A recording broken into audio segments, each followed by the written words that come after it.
Baik, Assalamualaikum warahmatullahi wabarakatuh.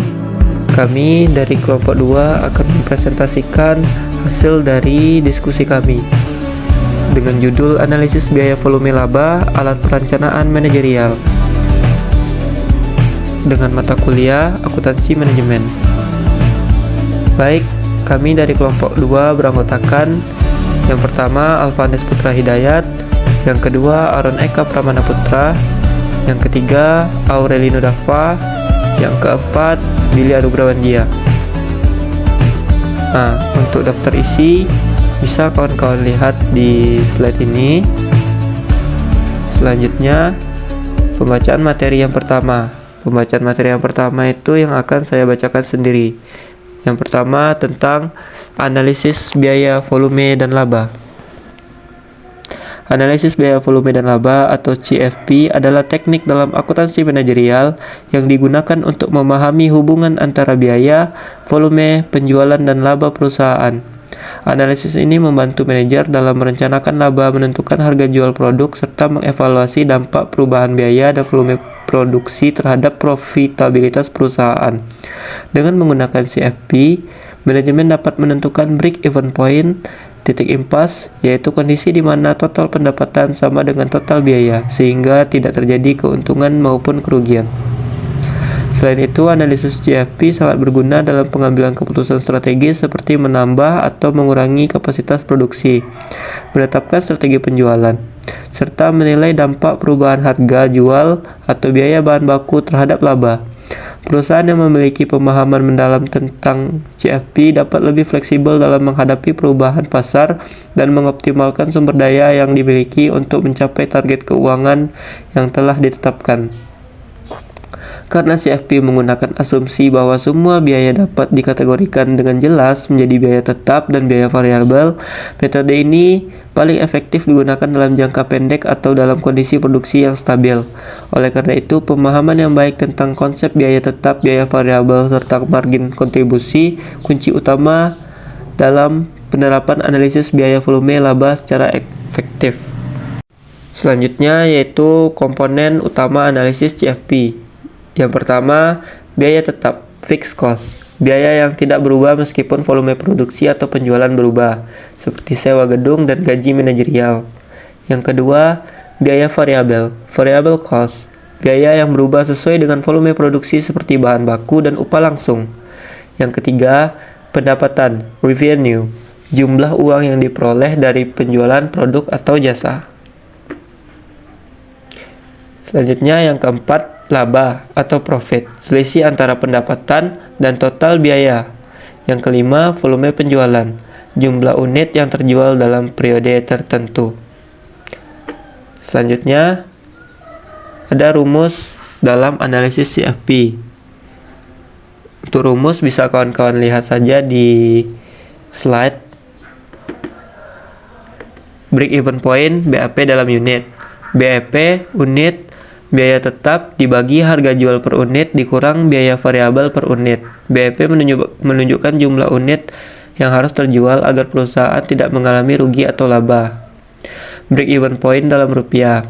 BEP rupiah sama dengan biaya tetap dibagi kontribusi margin per rupiah penjualan. Kontribusi margin selisih antara harga jual per unit dan biaya variabel. Selanjutnya target laba. Jika perusahaan ingin mencapai laba tertentu, maka rumusnya adalah volume penjualan unit biaya tetap ditambah target laba dibagi kontribusi margin per unit. Selanjutnya yang B, margin kontribusi. Margin kontribusi adalah selisih antara pendapatan penjualan dan biaya variabel. Konsep ini menunjukkan jumlah uang tersedia untuk menutupi biaya tetap dan menghasilkan laba setelah biaya variabel dikurangkan dari pendapatan. Margin kontribusi digunakan dalam analisis biaya volume CFP untuk membantu perusahaan memahami seberapa besar setiap unit produk berkontribusi terhadap laba setelah menutupi biaya variabelnya. Dengan memahami margin kontribusi, manajemen dapat mengambil keputusan strategis terkait harga jual, volume produksi, serta efisiensi biaya variabel untuk meningkatkan profitabilitas perusahaan. Selain itu, margin kontribusi juga berguna dalam analisis produk atau lini bisnis. Perusahaan dapat membandingkan margin kontribusi berbagai produk untuk menentukan produk mana yang paling menguntungkan dan layak untuk dikembangkan. Produk dengan margin kontribusi rendah mungkin memerlukan penyesuaian harga dan atau efisiensi biaya agar tetap kompetitif memberikan keuntungan maksimal. Selanjutnya, rumus dasar dalam margin kontribusi. Yang pertama, margin kontribusi per unit. Margin kontribusi per unit sama dengan harga jual per unit dikurang biaya variabel per unit. Contohnya, jika harga jual produk adalah 50.000 dan biaya variabel per unit 30.000, maka margin kontribusi per unit sama dengan 50.000 dikurang 30.000 sama dengan 20.000. Selanjutnya, total margin kontribusi. Total margin kontribusi sama dengan total penjualan dikurang total bunga variabel. Contoh perhitungannya, jika total penjualan adalah 500 juta dan total biaya variabel 300 juta, maka total margin kontribusi 500 juta dikurang 300 juta sama dengan 200 juta. Artinya dari total pendapatan 500 juta, sebesar 200 juta tersedia untuk menutupi biaya laba. Selanjutnya, rasio margin kontribusi. Rasio margin kontribusi sama dengan margin kontribusi per unit dibagi harga jual per unit dikali 100%. Contohnya, rasio margin kontribusi sama dengan 20.000 per 50.000 dikali 100% sama dengan 40%. Artinya 40% setiap rupiah pendapatan penjualan merupakan kontribusi untuk menutupi biaya tetap dan laba. Selanjutnya, fungsi dan manfaat margin kontribusi. Yang pertama, menentukan break even point. BEP, margin kontribusi digunakan untuk menghitung titik impas, yaitu jumlah minimum unit yang harus terjual agar perusahaan tidak merugi. Yang kedua, membantu dalam pengambilan keputusan harga. Dengan mengetahui margin kontribusi perusahaan, bisa menentukan harga jual yang optimal untuk mencapai laba yang diinginkan. Yang ketiga, menganalisis profitabilitas produk. Jika suatu produk memiliki margin kontribusi yang rendah, perusahaan bisa mempertimbangkan untuk menaikkan harga atau mengurangi biaya variabel. Baik, yang selanjutnya itu analisis target laba adalah metode yang digunakan untuk menentukan jumlah unit produk atau total pendapatan yang harus dicapai agar perusahaan mendapatkan laba tertentu setelah menutupi seluruh biaya tetap dan variabelnya. Rumus perhitungannya, untuk menghitung jumlah unit yang harus jual guna mencapai target laba, digunakan rumus yang pertama itu jumlah unit yang harus dijual sama dengan biaya tetap ditambah target laba per harga jual per unit dikurang biaya variabel per unit. Jika ingin menghitung dalam bentuk nilai penjualan, maka rumusnya ialah penjualan yang dibutuhkan sama dengan biaya tetap ditambah target laba dibagi kontribusi margin per unit atau harga jual per unit. Yang selanjutnya yaitu konsep analisis titik impas atau break even analysis. Yang dimaksud dengan konsep ini ialah titik impas adalah keadaan di mana pendapatan total sama dengan biaya total, sehingga perusahaan tidak mengalami laba maupun rugi. Analisis ini penting untuk mengetahui minimal jumlah penjualan yang dibutuhkan agar bisnis tidak merugi. Rumus yang digunakan dalam konsep ini ialah titik impas atau break even point sama dengan biaya tetap dibagi harga jual per unit dikurang biaya variabel per unit. Dalam bentuk nilai penjualan, break even sales sama dengan biaya tetap dibagi kontribusi margin per unit atau harga jual per unit. Dan untuk konsep yang terakhir ialah batasan keamanan atau margin of safety, yang mana ialah menunjukkan seberapa besar penjualan dalam turun sebelum perusahaan mulai mengalami kerugian. Semakin tinggi margin of safety, semakin kecil risiko kerugian yang dihadapi perusahaan. Dalam konsep ini menggunakan rumus margin of safety sama dengan penjualan aktual dikurang titik impas per penjualan aktual dikali 100%. Nah, kita lanjut ke materi selanjutnya. Yang dimaksud dengan struktur biaya merupakan merujuk kepada komposisi biaya yang dikeluarkan oleh perusahaan dalam operasionalnya. Biaya ini umumnya terbagi menjadi 3 kategori. Yang pertama yaitu biaya tetap atau fixed cost, yaitu biaya yang tidak berubah seiring dengan volume produksi seperti sewa gedung, gaji tetap, dan penyusutan peralatan.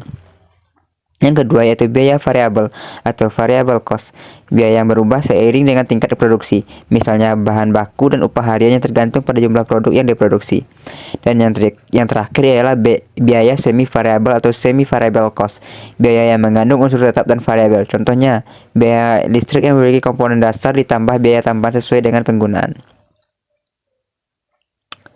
Yang konsep yang kedua yaitu stabilitas laba. Yang dimaksud dengan stabilitas laba ialah mengacu pada kemampuan perusahaan untuk menghasilkan laba yang konsisten dari waktu ke waktu. Faktor-faktor yang mempengaruhi stabilitas laba meliputi yang pertama, pengendalian biaya, efektivitas pengelolaan biaya tetap dan variabel. Kedua itu diversifikasi produk. Portofolio produk yang beragam dapat mengurangi risiko ketergantungan pada satu sumber pendapatan. Dan yang ketiga itu kondisi pasar. Fluktuasi permintaan dan kondisi ekonomi makro juga mempengaruhi kestabilan laba. Terakhir itu leverage operasi. Yang dimaksud dengan leverage operasi ialah mengukur seberapa besar pengaruh biaya tetap dalam struktur biaya terhadap perubahan laba operasi ketika terjadi perubahan penjualan. Semakin tinggi proporsi biaya tetap, semakin besar pula leverage operasi. Mekanisme kerja yaitu dampak positif ketika penjualan meningkat, biaya tetap relatif tidak berubah, sehingga margin kontribusi, selisih antara penjualan dan biaya variabel akan meningkat dan memberikan dampak yang signifikan pada laba operasi. Dampak negatif, sebaliknya, penurunan penjualan akan berdampak lebih besar karena biaya tetap harus dikeluarkan yang bisa mengakibatkan penurunan laba yang tajam. Membacakan materi tentang penyusunan komisi penjualan. Penyusunan komisi penjualan adalah proses menentukan bagaimana seorang tenaga penjualan akan diberi imbalan atau hasil penjualan yang mereka capai. Berikut adalah langkah-langkah umum untuk menyusun skema komisi penjualan. Skema komisi penjualan. Yang pertama, menentukan tujuan. Yaitu yang pertama, meningkatkan penjualan produk tertentu. Yang kedua, mendorong loyalitas pelanggan. Dan yang ketiga, memotivasi tenaga penjualan. Yang kedua, yaitu menentukan jenis. Yaitu yang pertama, komisi tetap. Yang kedua, komisi berjenjang. Ketiga, komisi berdasarkan keuntungan. Yang terakhir, bonus, yaitu imbalan tambahan bagi yang melampaui target tertentu. Dan yang ketiga, menentukan besaran komisi. Yaitu yang pertama, harus seimbang agar memotivasi karyawan tapi tetap menguntungkan bagi perusahaan. Dan yang kedua contohnya itu 5% dari total penjualan atau bonus 1 juta rupiah untuk pencapaian target bulanan. Si penjualan selanjutnya itu menentukan target dan KPI, yaitu target harus realistis, terukur, dan relevan. Ataupun KPI bisa berupa jumlah pelanggan baru, total pendapatan, atau jumlah produk penjualan. Selanjutnya itu membuat aturan yang jelas, yaitu bagaimana komisi dihitung, ataupun kapan komisi dibayarkan, misalnya itu dalam mingguan ataupun dalam bulanan. Atau apa syaratnya, misalnya komisi hanya dihitung untuk penjualan yang lunas. Dan yang terakhir yaitu evaluasi dan revisi, yaitu lakukan evaluasi berskala untuk memastikan skema komisi efektif ataupun sesuai jika ada perubahan strategis, perubahan ataupun pasar. Baiklah, materi selanjutnya itu bauran penjualan. Bauran penjualan adalah komposisi atau proporsi penjualan dari berbagai produk atau layanan yang ditawarkan oleh suatu perusahaan. Konsep ini menggambarkan bagaimana kontribusi masing-masing produk atau jasa terhadap total penjualan perusahaan dalam periode tertentu. Dalam praktiknya, perusahaan seringkali tidak hanya menjual satu jenis produk, melainkan berbagai jenis dengan harga dan margin keuntungan yang berbeda. Bauran penjualan membantu perusahaan mengetahui produk mana yang paling mendominasi penjualan, produk mana yang lebih menguntungkan, serta bagaimana strategi pemasaran dapat diatur agar sesuai dengan kontribusi masing-masing produk. Contoh sederhana, jika sebuah perusahaan menjual 3 jenis produk, yaitu produk A 50% dari total penjualan, produk B 30% dari total penjualan, produk C 20% dari total penjualan, maka bauran penjualan menggambarkan presentasi kontribusi masing-masing produk tersebut terhadap penjualan keseluruhan. Selanjutnya yaitu tentang analisis titik impas. Bauran penjualan sangat berkaitan erat dengan analisis titik impas, yaitu break-even analysis. Titik impas adalah kondisi di mana total pendapatan sama dengan total biaya, sehingga perusahaan tidak mengalami rugi ataupun untung, laba. Jika perusahaan hanya menjual satu produk, analisis titik impas cukup sederhana. Namun, ketika perusahaan memiliki beberapa produk dengan margin keuntungan yang berbeda, analisa titik impas harus mempertimbangkan bauran penjualan ini. Penting karena proporsi masing-masing produk akan mempengaruhi rata-rata margin kontribusi atau contribution margin yang menjadi dasar perhitungan titik impas. Langkah-langkah hubungan keduanya, tentukan bauran penjualan dari setiap produk dalam bentuk persentase. Hitung margin kontribusi tiap produk, selisih antara harga jual dan biaya variabel per unit. Hitung rata-rata margin kontribusi berdasarkan bauran penjualan. Analisis titik impas menggunakan rata-rata margin kontribusi tersebut agar mencerminkan kondisi penjualan yang realistis. Mungkin hanya itu presentasi dari kelompok 2. Terlebih dan kurang, saya mohon maaf. Bila taufiq wal hidayah. Assalamualaikum warahmatullahi wabarakatuh.